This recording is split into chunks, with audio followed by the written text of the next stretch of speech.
Hey everybody, welcome back to a brand new week here on the Cabral Concept. Thank you so much for joining me here. Looking forward to getting into today's Mindset and Motivation Monday, my favorite way to start the week with you. And today we're going to be talking about the 7 self-care tips for both the mind and body. And that is why it's so important to me to make sure we're always focused on our mindset as well. And the reason is that if you are a health-based practitioner, you're trying to improve your overall health, your body, your anti-aging based goals, we have to understand is that much of it, again, if I look at my de-stress protocol, 3 parts start with the mind. So we can't always completely heal the body if we have not worked on our mind as well. And the reason is that this thing up here between our ears can cause us a whole lot of stress, cause a whole lot of anxiety, irritability, overwhelm. And when we feel those things, it affects our hormones, our stress hormones. Those things affect our immune system.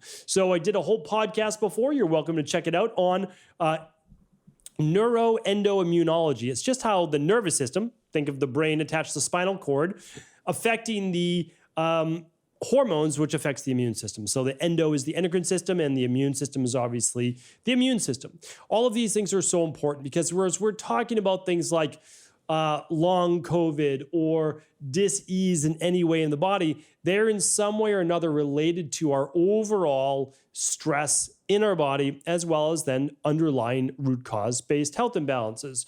So when I'm talking about the mind and body, I'm almost talking about always the same exact thing because they're not independent. They work together. So let's dive into a show that really will help you to reduce overall stress in your mind.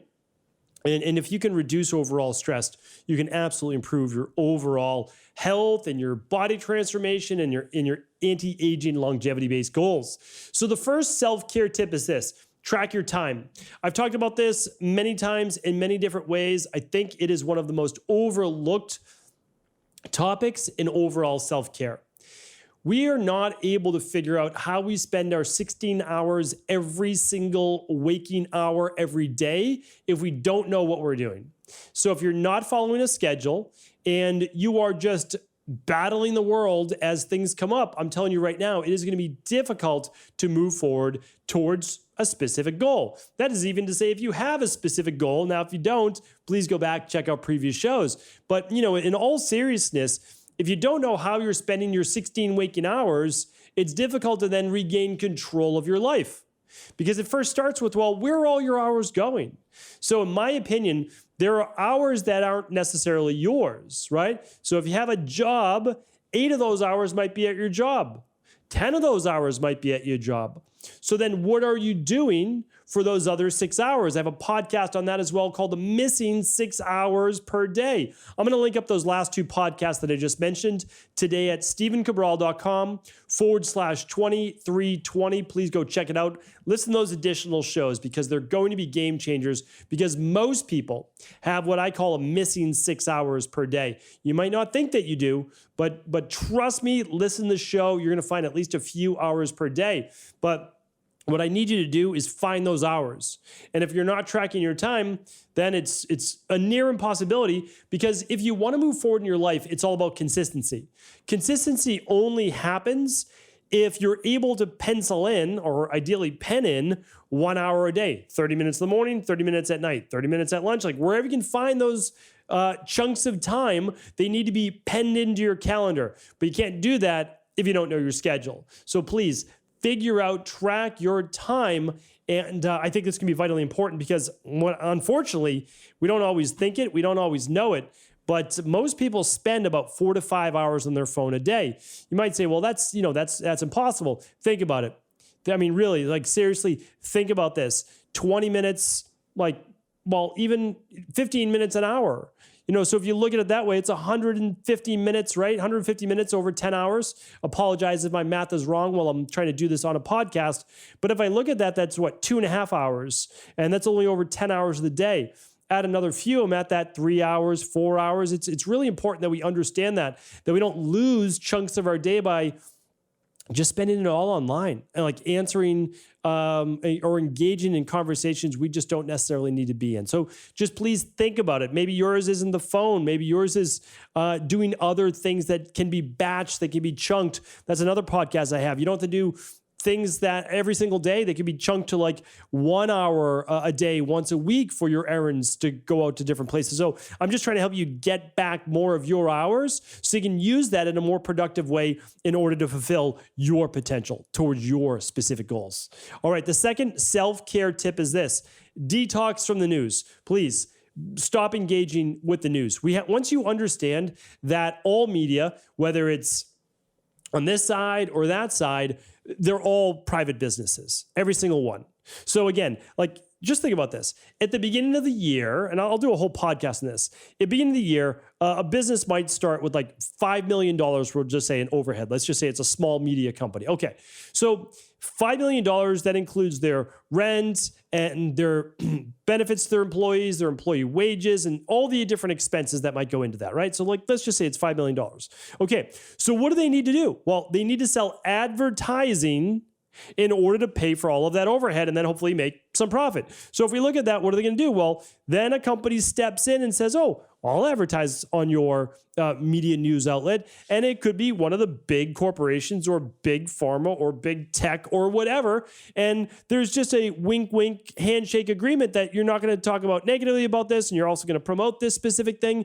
And it's all curated. It's literally all curated. How else could you have one side of the political spectrum only talk about these things and never talk about the things that are negative about that side? And how can you have this side only talk about those specific things and none of the negative things that happen on that side? Remember, take a break from the news.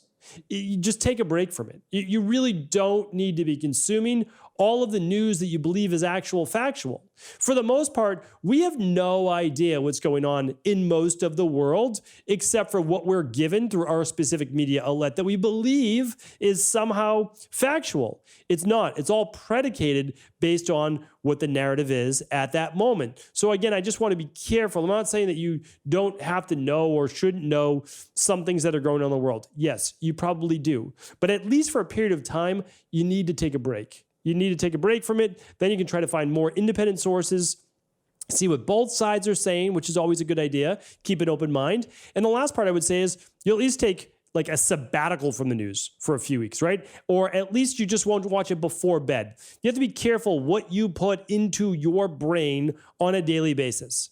Because like I have people in my own family, they'll be like, oh, well, the news doesn't affect me and that's why I can watch it before bed. Well, it does affect you because everything you see and everything you hear and everything you have emotion around gets brought into your subconscious mind. So you may not consciously believe it affects you at all, but 100% it subconsciously does because it's now a stored memory. So if the news is 90% negative, what's your outlook going to be after a year of watching the news every single night of 90% negative? Well, you can have a pretty negative outlook on the world. So again, let's be careful what we put into our minds. The third one is this. So that's detox in the news. The third one is detox from the negative friends, the negative family, or the negative coworkers. Okay. You might say, well, I can't forget about my family. I totally understand. Again, I get it. What I'm saying is at some point, you may want to spend less time for a period of like 3 or 4 weeks so that you can get yourself more settled. That's that 21-day sabbatical I've spoken about many, many years ago on my podcast. You need to take some time. Like if you're doing a functional medicine detox, maybe during that period of time, you're detoxing from the news, you're detoxing from too much caffeine, you're detoxing from sugar, you're detoxing from negative people. Like you're literally trying to hit the whole body reset. It's not a bad idea. But if you can't detox from them for that 3 weeks or 4 weeks, and then just ease back into it, and then you'll have a different mindset. Like, okay, I'm going to just accept this person for who they are, if they're family, even though they might always be talking negative and how the sky is falling all the time and everything else. And you're trying to talk about again, you're not living in reality, but you're just saying like, listen, yeah, there are those things, but we can also focus on some positive things. And so, because you've been doing your news detox, right? So what I'm saying is this: you might want to just spend a little bit less time with those people and more time with those people that are building you up and you're building them up in your new mindset and belief system. All right, self-care tip for the mind and body. Number 4 is this: move your body more. You might say, well, how does that help the mind? It clears the mind.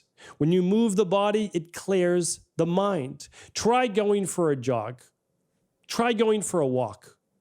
Don't even pop in headphones. You can if you want, but I recommend if you're going for a walk, pop in headphones and listen to some binaural beats. Listen to our free binaural beats inside of the iBone app. It's free. You can just use them and just allow your mind just to rest for a moment.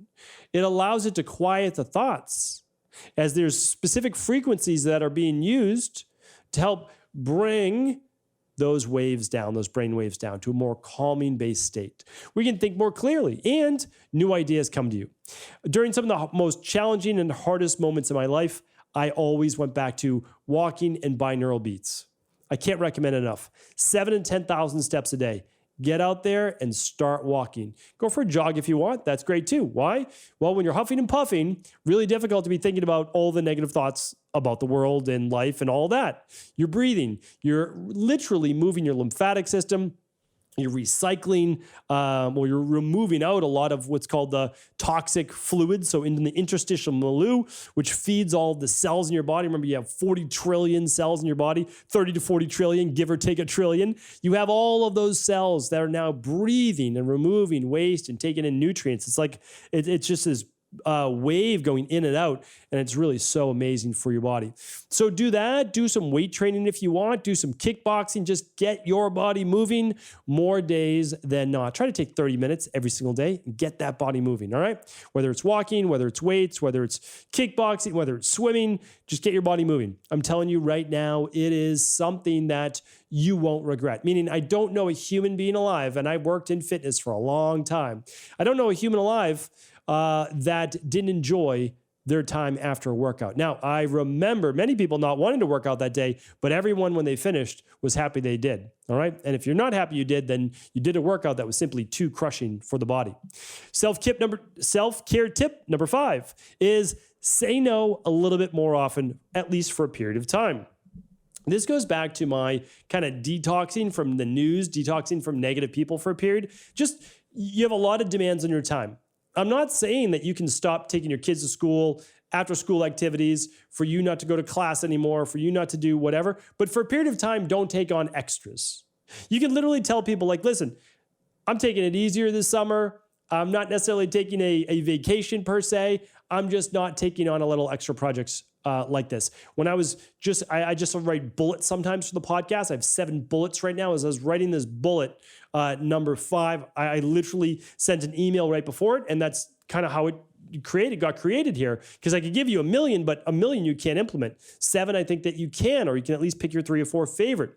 So I kept getting requests and requests and requests. And again, I'm super grateful for this. Don't get me wrong. I'm like extremely grateful that I'm being asked and have been asked to do many speaking events. And for 2 years, I didn't travel during the pandemic. And so I was like, well, now it's really nice to be able to get out there and see people again. And it's just great. I love it. It's very charging, but at the same time, I have quite a few demands on my time. Most of them are self-imposed.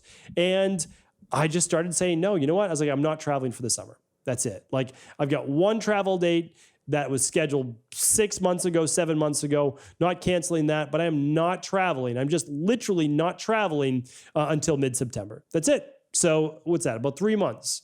And that's me saying no. I'm saying I'm going to enjoy my July and August in Maine. That's it. I'm going to enjoy my time, and that's okay for you to also do the same. All right, number 6 is this.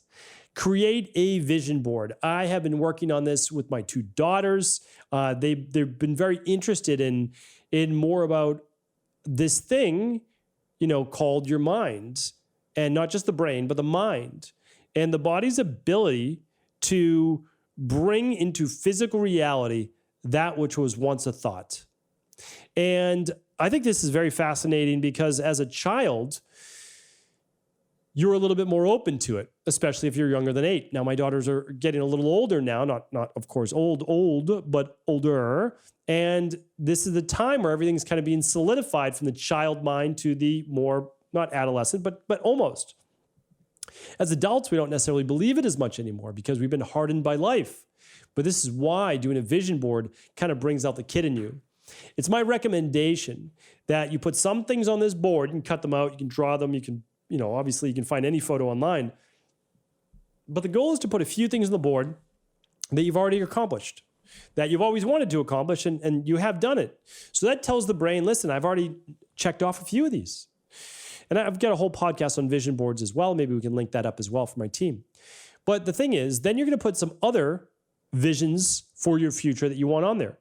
Some might not be able to be accomplished this year. That's okay, right? You've got a few years. You don't have to rush these things, but put them up there.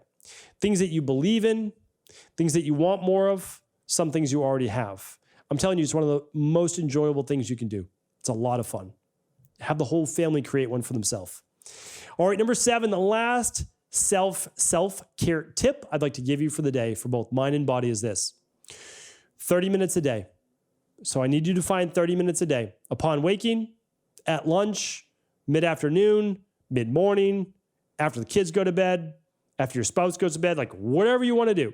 I need 30 minutes a day, okay? And the reason is I want you to take that 30 minutes, get rid of the news or get rid of scrolling through your phone on the couch at night for 30 minutes. I want to get an actual book, not a Kindle book, not any other type of book. I want a real book in your hands. Because there is something about holding a physical book, getting off screens, reading words, dog earing, highlighting if you'd like to, taking notes. Get back to actual reading. Choose a nonfiction book. That's my recommendation. Fiction would be okay. It's good to read stories. It's enjoyable. There's no doubt about it. But what I'd like you to do is choose a book that you believe will move you forward to one of those goals on your vision board. Just read about it. It could just simply be a self-improvement book. I've talked about all sorts of self-improvement books in the past.